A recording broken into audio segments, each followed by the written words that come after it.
ओम शांति। आज 17 मई 2024 के महावाक्यों के मनन चिंतन में प्यारे मीठे बाप दादा ने कहा कि गृहस्थ व्यवहार में रहते हुए ऐसा ट्रस्टी बनना है जो किसी भी चीज में या व्यक्ति विशेष में संबंधों में बाबा जैसे बोलते हैं स्वयं की देह में आसक्ति ना रहे, लगाव झुकाव ना हो। ऐसा बैगर बन जाओ। तो बाबा जो beggar to prince, prince to beggar बताते हैं, वो हमें बुद्धि से बनना है। ऐसा कोई बिल्कुल भिखारी नहीं होता बाबा का बच्चा। कोई बच्चा भी भिखारी नहीं बनता है पूरे कलयुग में भी, चाहे कितने भी कर्म क्यों ना किए हो। ये कायदा है। पर जैसे कोई धन कमा रहा है या बहनें माताएं धन का सदुपयोग करती हैं, तो सब कुछ बाबा का है। यह देह भी जो हम प्रयोग कर रहे हैं हमें अमानत के तौर पे मिली है, बाबा की दी हुई। ट्रस्टी बन जाना है। इसको कुछ भी हो रहा है बाबा को सौंपते जाना है। धन का समय पे सदुपयोग करना है, बाबा की भंडारी से ले रहे हैं, बाबा के भंडारे का सामान आ रहा है। मेरा कुछ भी नहीं है।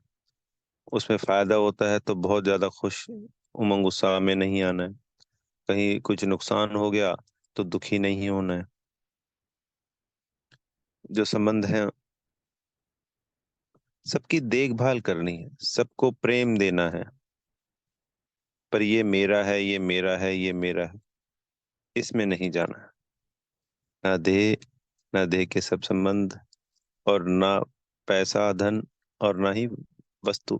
मान लीजिए गाड़ी है, मोबाइल है, टीवी है, कोई भी एक्स वाई जेड चीज है, खराब हो गई, कोई बात नहीं आ रही है तब भी कोई बात नहीं। तो जरूरत के हिसाब से उसको यूज करना है और उसमें आसक्ति नहीं रखनी है। तो इस तरीके से बाबा कहते हैं हमें बैगर बनना है। जब हम बैगर बनते हैं तभी हम अव्यभिचारी याद एक परमात्मा की कर सकते हैं। उसी अव्यभिचारी याद से ही फिर हमारे विकर्म विनाश होते हैं, हम उच्च पद पाते हैं। तो इसी को कहते हैं आप मैं मरे, मर गई दुनिया। जैसे मान लो आज हम अभी शरीर छोड़ देंगे तो सारा ही संसार ही मरा हुए के समान है ना हमारे लिए। तो क्योंकि हम कुछ, कोई संबंध ही नहीं, कहीं कुछ भी नहीं है। तो इस शरीर में रहते हुए हमें मर जाना है। और सर्व प्राप्तियां हमेशा अव्यभिचारी याद से होती है। एक संसार का उदाहरण लेते हैं। पतिव्रता स्त्री में कितना बल होता है कि वो द्वापर कलयुग की स्त्रियां भी पूजनीय बन गई। पतिव्रता होते हुए पूरे जीवन एक पति का ही संकल्प चला।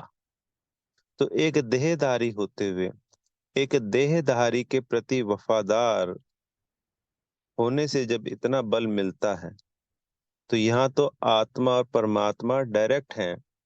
तो सोचिए वो कितनी अद्भुत शक्तियां हमें प्राप्त होंगी। इसमें अनेकों को बुद्धि से इसलिए छोड़ना होता है क्योंकि इस वक्त हम जब पवित्र बन चुकी होती है आत्मा, तो हमारे की ग्रहण शक्ति बढ़ती चली जाती है। तो हम बाबा को जब याद करेंगे तो उनसे सारे गुण और शक्तियां हमारे अंदर समाएंगे, ग्रहण होंगे, हम शक्तिशाली बनेंगे।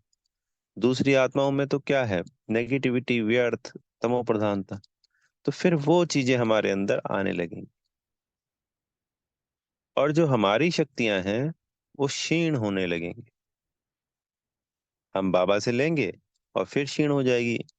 किसी विषय वस्तु में हमारे को दुख आ गया, ये बहुत खुशी आ गई, तो वो तो जड़ वस्तु है। तो हमारी शक्ति, वाइब्रेशंस वेस्ट चली जाएंगी।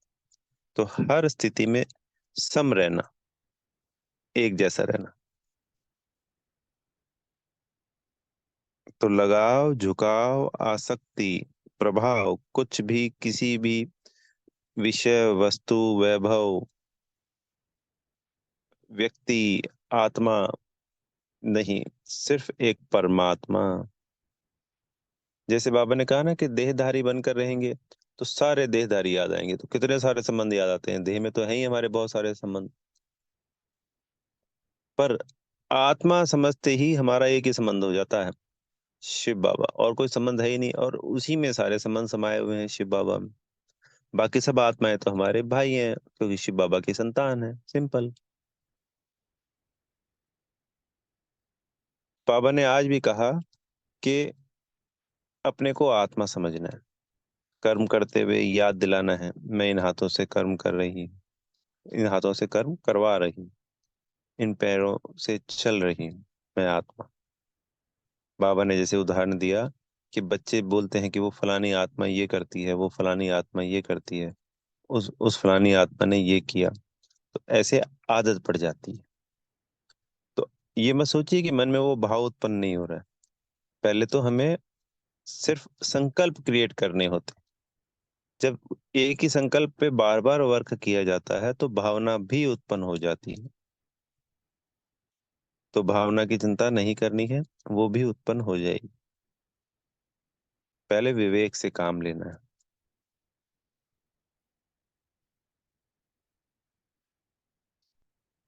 इसी से हमारे अंदर दैवी गुण भी आ जाएंगे, हमारे विक्रम भी विनाश हो जाएंगे, बाबा से अतीन्द्रिय सुख की भी प्राप्ति होगी, और संगम युग पे ही प्राप्तियां होनी शुरू हो जाएंगी। सत्युग त्रेता तो अलग बात है, वो तो प्रारब्ध हो गई। जब आत्मा आत्मा की स्थिति में स्थित होके परमात्मा को याद करेंगी तो वो अनुभूति उसी क्षण होगी, उसी वक्त। अगर देह में कहीं पे भी कोई प्रॉब्लम है, एक्सपेरिमेंट करना, तो 30 मिनट 40 मिनट, मतलब कि अभ्यास के बाद ही होगा ये सब। अपने को सिर्फ आत्मा समझते रहो और कुछ मत करो, तो इतनी शक्तियां बरसेंगी इस शरीर में, इतनी शक्तियां, ये फूल हो जाएगा जैसे कुछ है ही नहीं। और 1 मिनट में बाबा से वो प्राप्तियां होंगी, वो प्राप्तियां होंगी जिसकी शब्दों में कोई अनुभव को बयान नहीं किया जा सकता।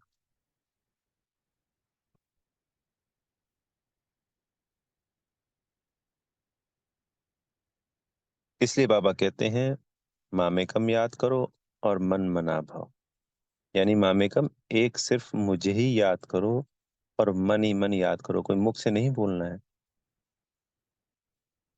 एक और ध्यान रखना है, जैसे हम बोलते हैं तो जीभ हिलती है, तो कई बार हम मौन में होते हैं, पर फिर भी मौन में रहते हुए भी जीभ हिलती रहती है, यानी मन में हम बोल रहे हैं। और एक होता है कि जीभ नहीं हिलती है, सिर्फ मन ही कर्म कर रहा है, मन ही याद कर रहा है। इसमें भी फर्क है, करके देखिएगा। साइलेंस में जाइएगा, गौर कीजिएगा कि जीभ हिल तो नहीं रही है, वरना जो जो शब्द हम बोल रहे होते हैं वो मन ही मन बोल रहे होते हैं। उन शब्दों को नहीं बोलना है, वो तो फिर मुख बोल रहा है अभी भी, अगर जीभ हिले जा रही है, अपना कर्म कर रही है।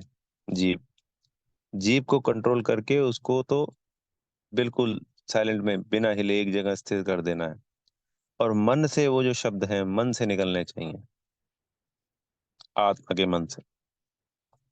उसमें और भी शक्तिशाली होता है मन, स्थिरता आती है, एकाग्रता आती है। ये सब आप करके देखिएगा।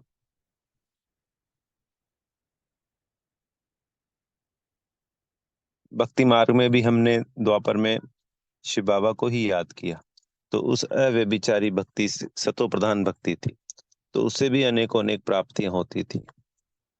पर जैसे ही द्वापर कलयुग में, द्वापर का अंत आया और कलयुग आया, तो हमने अनेकों की भक्ति शुरू कर दी।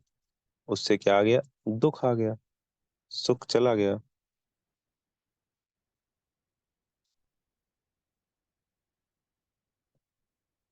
फिर आज के वरदान में बाबा ने कहा, सदा संतुष्ट रहे, अपनी दृष्टि वृत्ति कृति द्वारा संतुष्टता की अनुभूति कराने वाले संतुष्ट मणि भव। तो जो आत्मा स्वयं सदा संतुष्ट रहेगी, बाबा ने जैसे इसको एक्सप्लेन किया कि ब्राह्मण कुल में विशेष आत्माएं वो हैं जो सदा संतुष्टता की विशेषता द्वारा स्वयं भी संतुष्ट रहती हैं और दूसरों को भी अपने दृष्टि वृत्ति और कृति, दृष्टि से, संकल्पों से और कर्म से औरों को भी संतुष्टता की अनुभूति कराती हैं। तो ये वो ही संतुष्ट मणियां सदा संकल्प, बोल और संगठन के संबंध, संपर्क व कर्म में बाप दादा द्वारा अपने ऊपर संतुष्टा के गोल्डन पुष्पों की वर्षा अनुभव करती हैं। तो बाप दादा द्वारा भी हमें जो गुण शक्तियां मिलती हैं, तो गोल्डन पुष्पों की वर्षा अनुभव करती हैं। फिर वही संतुष्ट मणियां इस पुरुषोत्तम संगम युग पर बाप दादा के गले का हार बनती हैं। राज्य अधिकारी यानी सतयुग में राजा बनती हैं, महाराजा बनती हैं।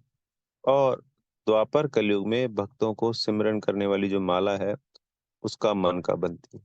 वही एक माला संगम युग पे बाबा के गले का हार, सतयुग त्रेता में राजाई, और द्वापर कलयुग में भक्तों द्वारा सिमरन की जाने वाली माला का मन का बनते हैं, जो यहाँ पे संतुष्ट मणि बनते हैं।